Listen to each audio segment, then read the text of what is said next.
निजी परिवहन चालकों और परिचालकों को सामाजिक सुरक्षा प्रदान करने के उद्देश्य से भारतीय प्राइवेट ट्रांसपोर्ट मजदूर महासंघ का पहला प्रांतीय सम्मेलन आज जस्सू गेट स्थित पुष्करणा भवन में सफलतापूर्वक संपन्न हुआ।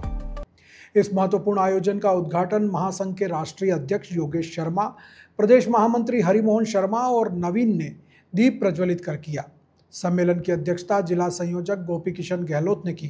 अधिवेशन में निजी परिवहन क्षेत्र के सामने आ रही विभिन्न चुनौतियों पर गहन मंथन किया गया।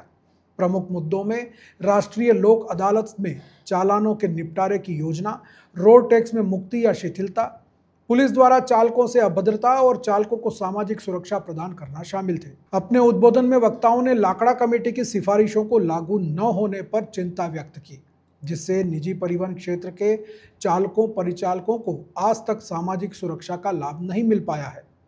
उन्होंने इस बात पर भी जोर दिया कि सड़क सुरक्षा के नाम पर मजदूरों की रोजी रोटी से खिलवाड़ किया जा रहा है और निजी परिवहन चालकों की आय में भारी गिरावट आई है, जबकि अन्य श्रमिकों को सुरक्षा प्रदान की गई है। सम्मेलन में यह प्रस्ताव पारित किया गया कि डीजल सेस पर लगने वाले सेस के आधार पर सामाजिक सुरक्षा कल्याण बोर्ड का गठन किया जाए और उसके आधार पर योजनाएं बनाई जाएं। साथ ही चीन की तर्ज पर बने वर्क बोर्ड में निजी परिवहन चालकों परिचालकों को शामिल करने का भी प्रस्ताव पारित किया गया। इस अवसर पर महासंघ की नई कार्यकारिणी का भी गठन हुआ।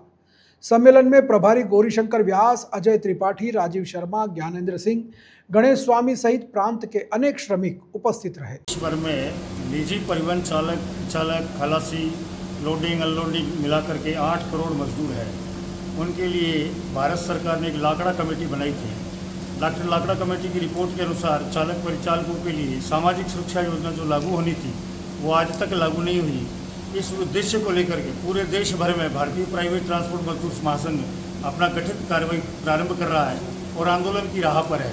चूँकि हर विषय में हर मजदूर को सामाजिक सुरक्षा मिल सकती है, मगर चालक परिचालक को कोई सामाजिक सुरक्षा नहीं।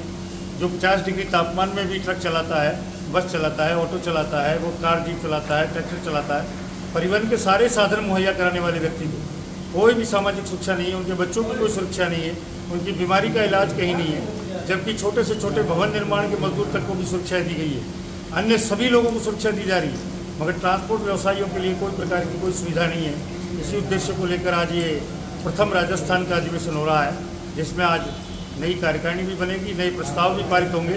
कुछ डीजल और सेस पर जो सेस लग रहा है उस सेस के आधार पर सामाजिक सुरक्षा कल्याण बोर्ड बने, उसके आधार पर योजनाएं चले। गिग वर्कर बोर्ड जो चाइना की तर्ज पर बनाया गया है इस भारत में, जिसमें राजस्थान में 350 करोड़ रुपये डाले गए, उसमें सभी वाहन चालकों को इसकी सुविधा मिले। जबकि उन्होंने गिग वर्कर बोर्ड में स्विगी कंपनी और जोमेटो कंपनी को लगाया है। उनसे हम अनुरोध करते हैं कि इन कंपनियों को हटा करके मात्र चालक और परिचालकों के लिए लागू करें। ऐसी व्यवस्था के लिए अधिवेशन हो रहा है।